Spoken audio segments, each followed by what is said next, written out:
Assalamualaikum warahmatullahi wabarakatuh. Puji syukur kehadirat Allah Subhanahu wa Ta'ala yang telah melimpahkan rahmatnya kepada kita semua, sehingga pada hari ini kita masih bisa bertatap muka walaupun secara daring untuk kegiatan pembelajaran IPA. Nah, bagaimana kabar kalian anak-anak? Bapak berharap kalian semua dalam kondisi sehat walafiat sehingga bisa mengikuti pembelajaran kita hari ini. Nah, anak-anak sekalian, materi yang akan kita bahas pada pertemuan kita kali ini adalah tentang rangkaian listrik, energi listrik, dan daya listrik. Atau dengan kata lain, kita akan membahas yang disebut dengan listrik dinamis.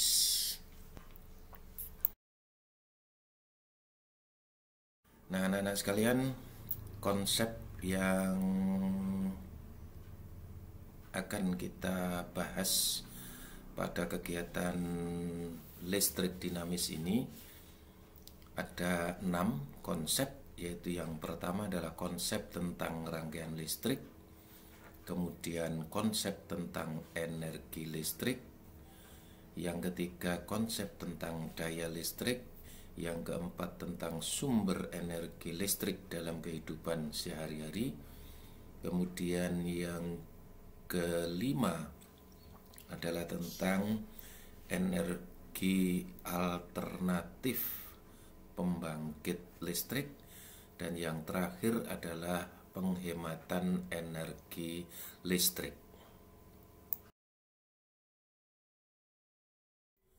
Dalam kehidupan kita yang sekarang serba modern ini, hampir semua perangkat dalam kehidupan kita ini menggunakan energi listrik. Mulai dari lampu, ada komputer, ada kulkas, ada setrika, bahkan ada kompor, bahkan HP. Nah, semuanya ini menggunakan energi listrik. Nah, energi listrik ini menggunakan beberapa sumber energi yang kita kenal. Misalnya berasal dari baterai. Nah, kita menjalankan HP ini menggunakan energi listrik yang sumbernya berasal dari baterai. Kemudian yang kedua, aki.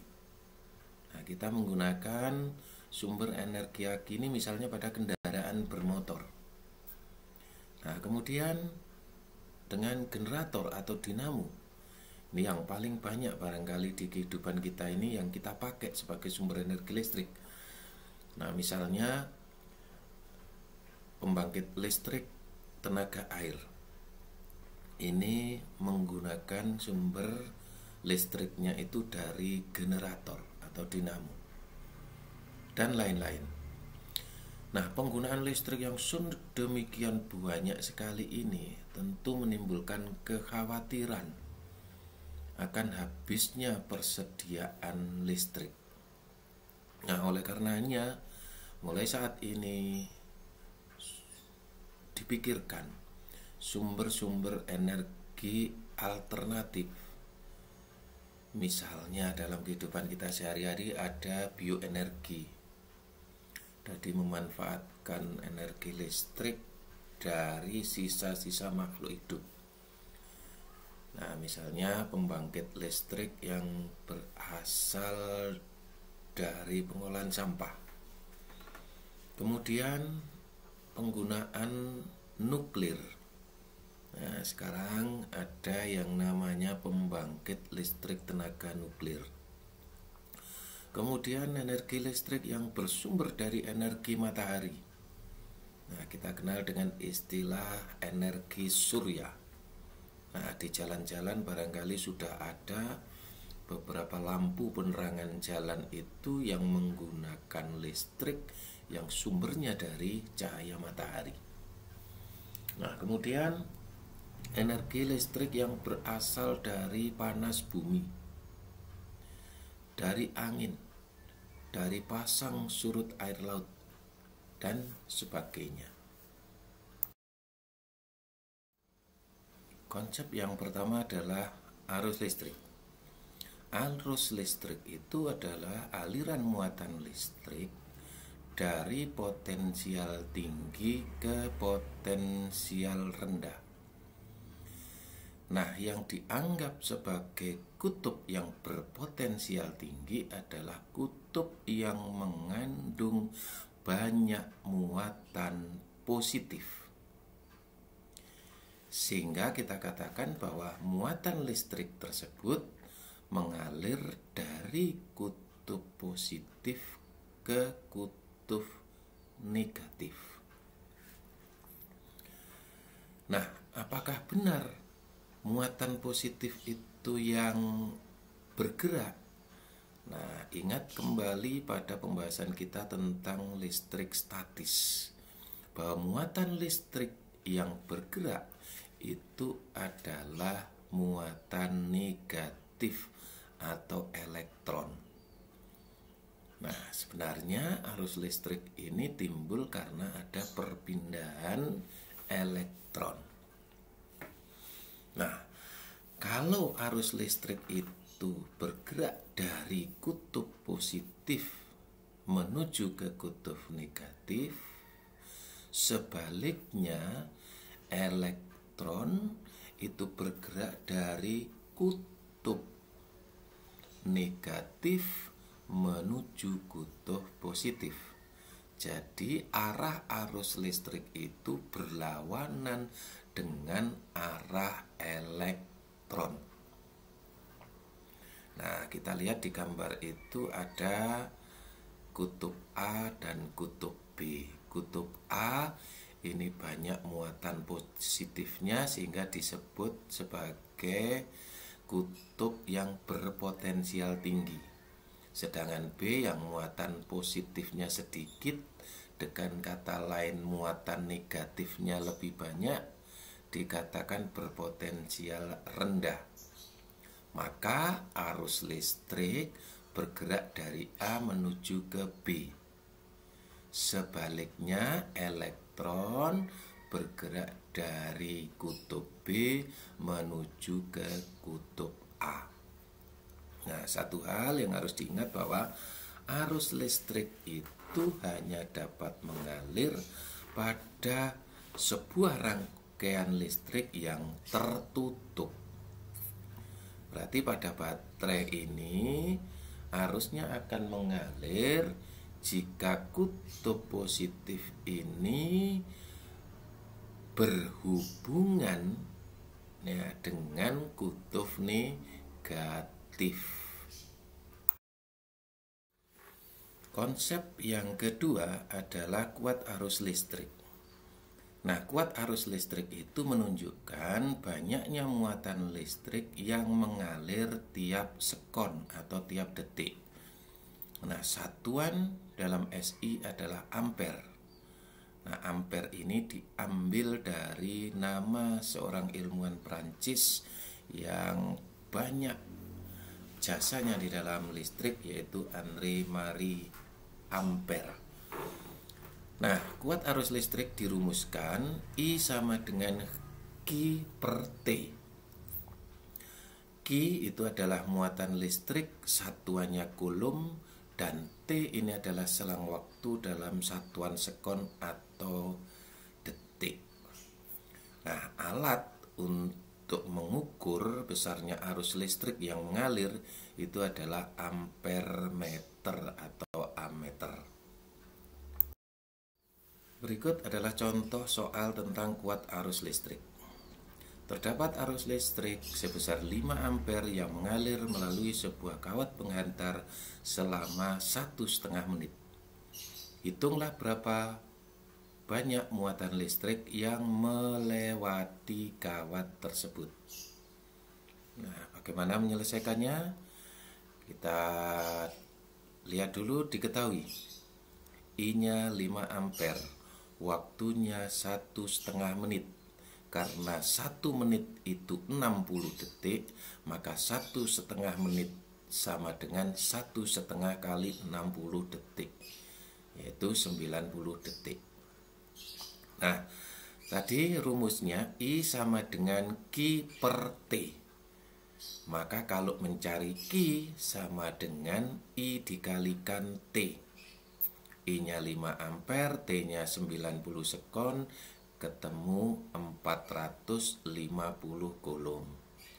Jadi, banyaknya muatan listrik yang mengalir pada kawat tersebut ya selama 1,5 menit dengan kuat arus 5 ampere adalah 450 coulomb. Nah, konsep berikutnya adalah tentang beda potensial listrik atau tegangan listrik. Nah, kita ketahui bahwa arus listrik itu mengalir dari daerah yang mempunyai potensial lebih tinggi atau kutub positif menuju ke potensial yang lebih rendah atau kutub negatif. Nah, jadi arus listrik itu baru akan mengalir jika terjadi beda potensial. Nah, beda potensial antara dua titik dalam suatu rangkaian listrik itu disebut dengan tegangan listrik. Nah, tegangan listrik satuannya adalah volt, diambil dari nama seorang ilmuwan yaitu Alessandro Volta. Kemudian alat yang digunakan untuk mengukur beda potensial atau tegangan itu adalah voltmeter. Nah, konsep berikutnya adalah tentang hukum Ohm. Nah, Ohm menyatakan bahwa besarnya arus listrik yang mengalir itu berbanding lurus dengan beda potensial dan berbanding terbalik dengan hambatannya. Nah, ada istilah berbanding lurus, artinya kalau tegangannya makin besar, kemudian hambatannya tetap, maka arusnya makin besar. Nah, kemudian kalau beda potensial atau tegangannya makin kecil, maka arusnya juga akan kecil.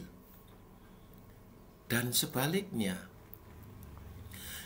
kalau hambatannya besar, maka arusnya akan kecil. Kalau hambatannya kecil, maka arusnya akan besar. Nah, ini yang dikatakan berbanding terbalik. Nah, dirumuskan hukum Ohm itu R hambatan itu sebanding dengan tegangan dan berbanding terbalik dengan kuat arus. R sama dengan V dibagi dengan I. R satuannya ohm, V satuannya volt, I satuannya ampere. Nah, berikut adalah contoh penerapan soal hukum Ohm.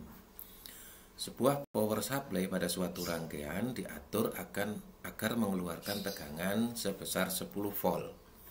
Rangkaian tersebut hambatannya adalah 1 kilo ohm atau sama dengan 1000 ohm. Nah, yang ditanyakan adalah berapakah besar arus listrik yang mengalir. Nah, diketahui V tegangan adalah 10 volt. R-nya 1 kilo ohm sama dengan 1000 ohm. Maka jawabannya adalah V sama dengan I kalikan R, maka I sama dengan V dibagi dengan R. I 10 volt dibagi 1000 ohm sama dengan 0,01 ampere. Jadi besarnya arus listrik yang mengalir adalah 0,01 ampere.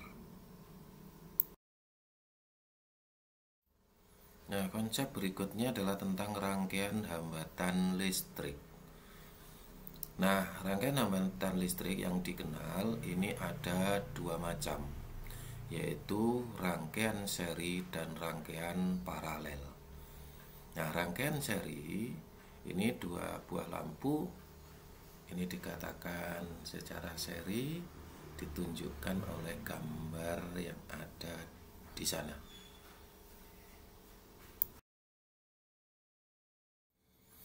Untuk mencari hambatan pengganti dari beberapa resistor atau hambatan yang dirangkai secara seri, ini dapat digunakan persamaan bahwa R seri sama dengan R1 ditambah R2 ditambah dengan R3.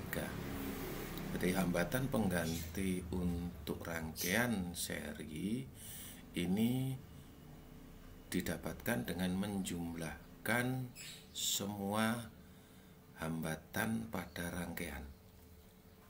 Nah, pada hambatan seri, kuat arus pada masing-masing hambatan adalah sama, yaitu arus yang mengalir pada R1 atau I1 ini sama dengan arus pada R2 dan sama dengan arus pada R3, sehingga I1 sama dengan I2 sama dengan I3, sehingga tegangannya secara keseluruhan didapatkan dari menjumlahkan tegangan pada R1 ditambah dengan tegangan pada R2 dan ditambah dengan tegangan pada R3. Jadi tegangan total sama dengan tegangan V1 ditambah dengan V2 ditambah dengan V3. Nah, contoh di sana ada sebuah rangkaian hambatan listrik secara seri, yaitu R1 sebesar 4 ohm, R2 5 ohm, dan R3 2 ohm. Kemudian dirangkai secara seri dan dialiri arus listrik sebesar 2 ampere.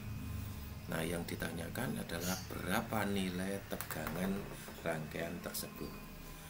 Nah, untuk mencarinya, kita cari dulu hambatan penggantinya.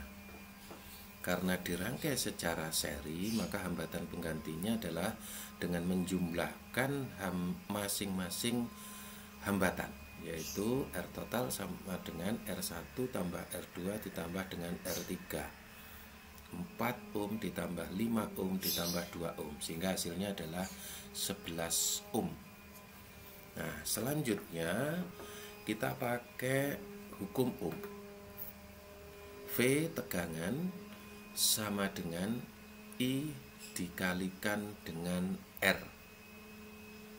Nah, I-nya 2 ampere tadi yang mengalir, kemudian R-nya hambatan penggantinya adalah 11 ohm. Ketemu hasil 22 volt. Jadi tegangan pada rangkaian itu adalah 22 volt. Nah, rangkaian hambatan yang kedua adalah rangkaian paralel. Nah, gambar tersebut menunjukkan beberapa lampu yang dirangkai secara paralel. Jadi kalau ada satu lampu ini mati, maka tidak menyebabkan lampu yang lain ikut mati. Ini beda dengan pada rangkaian seri. Nah, kita amati seperti ini rangkaian paralel.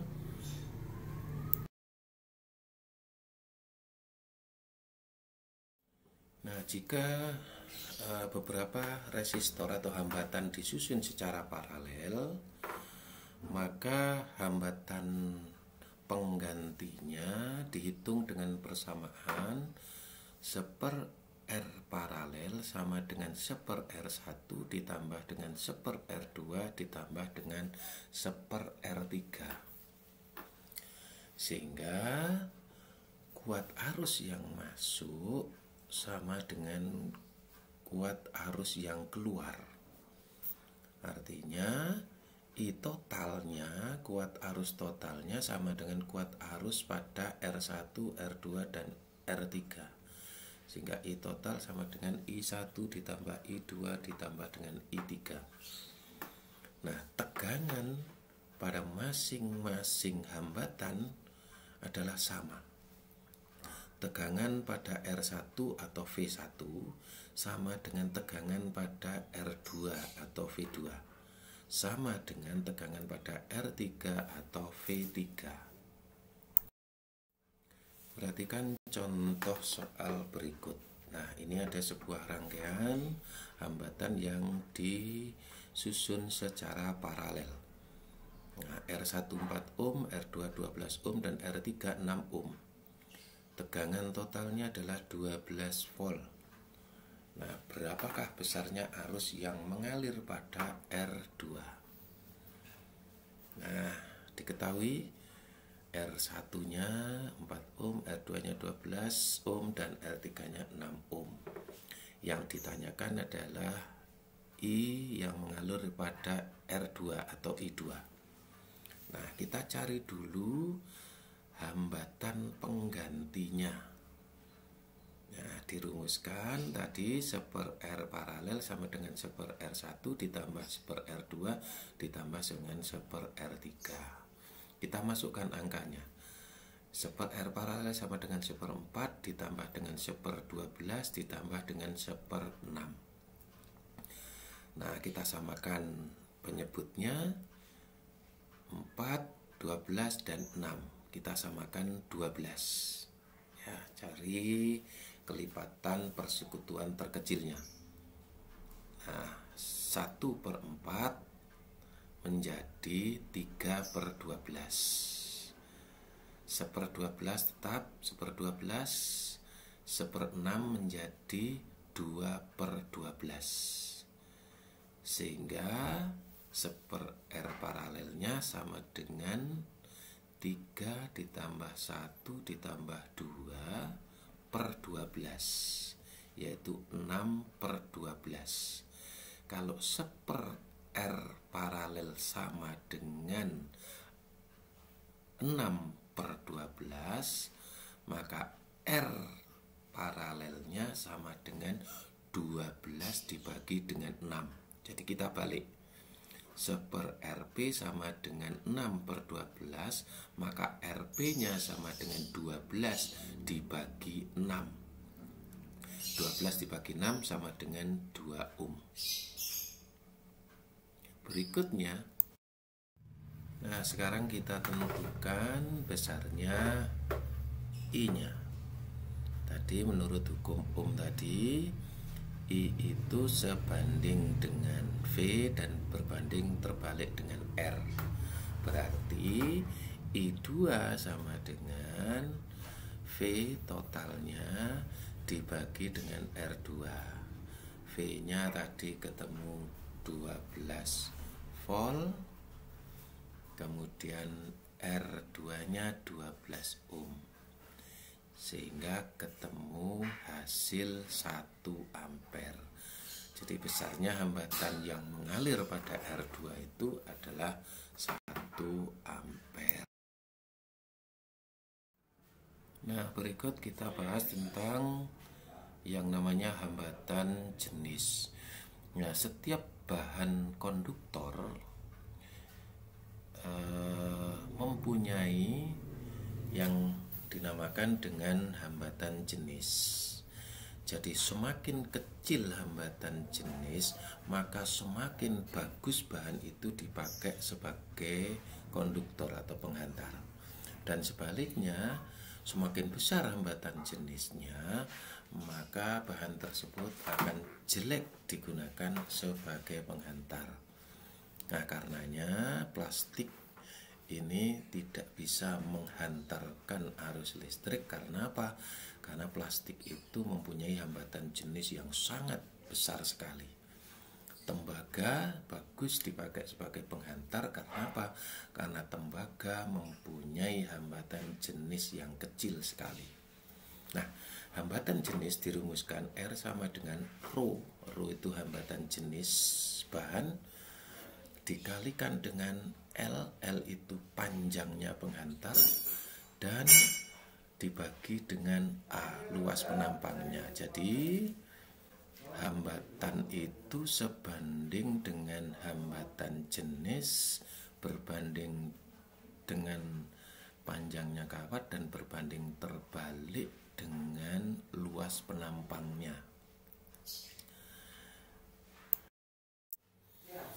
Nah, berikut adalah tabel hambatan jenis beberapa bahan. Kita lihat konduktor, mulai dari perak dan seterusnya. Perak ini adalah hambatan jenisnya paling kecil sehingga bagus digunakan sebagai konduktor. Cuman mungkin harganya mahal sehingga tidak dipakai untuk penghantar listrik. Kemudian tembaga dan seterusnya.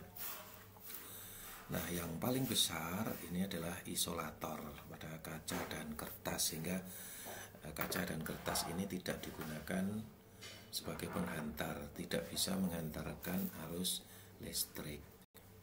Berikut adalah contoh soal tentang hambatan jenis.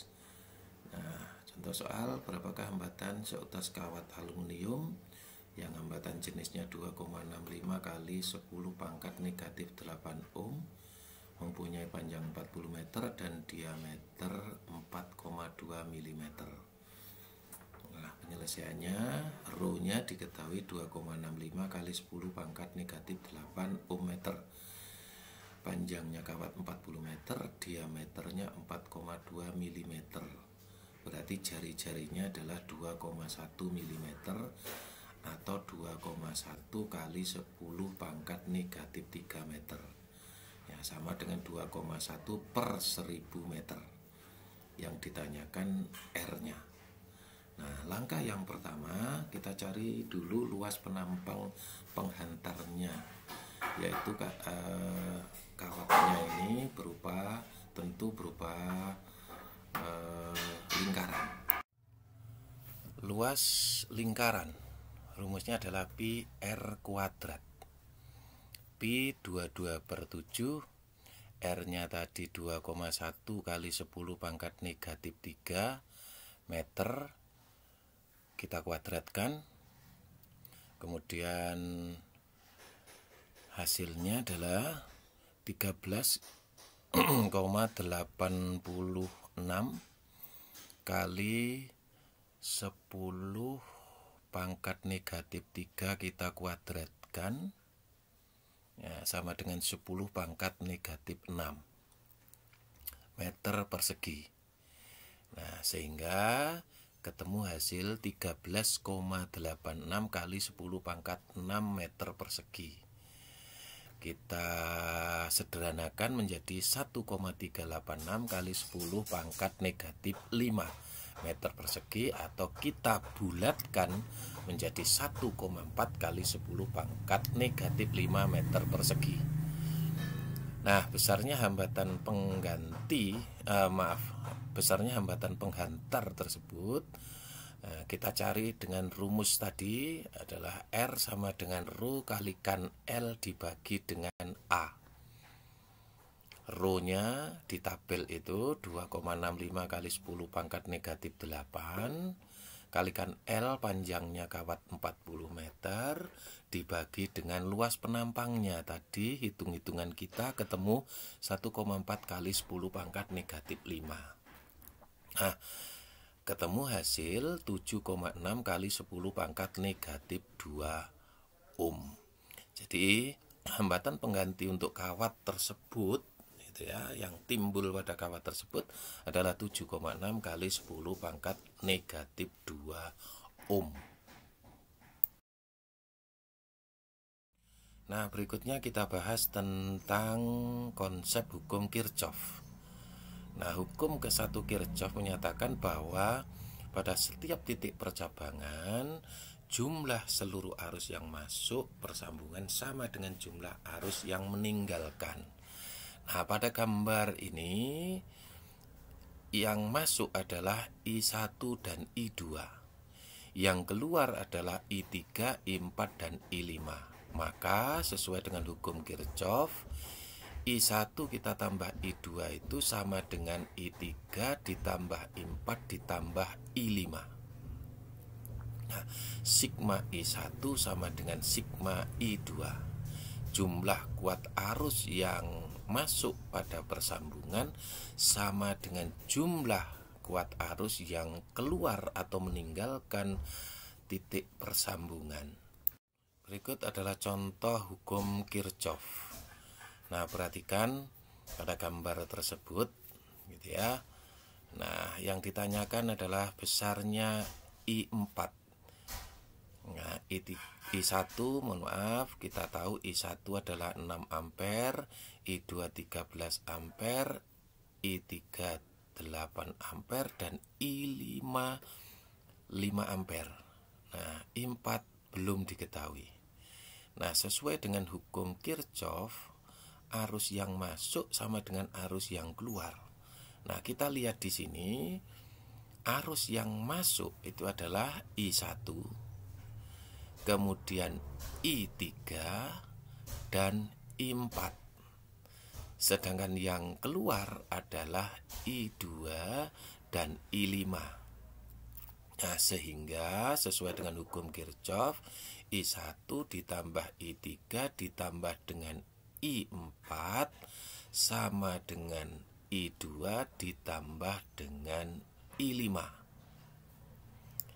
I1 6 ampere, I3 8 ampere, dan I4 belum diketahui, sama dengan I2 13 ampere dan I5 5 ampere.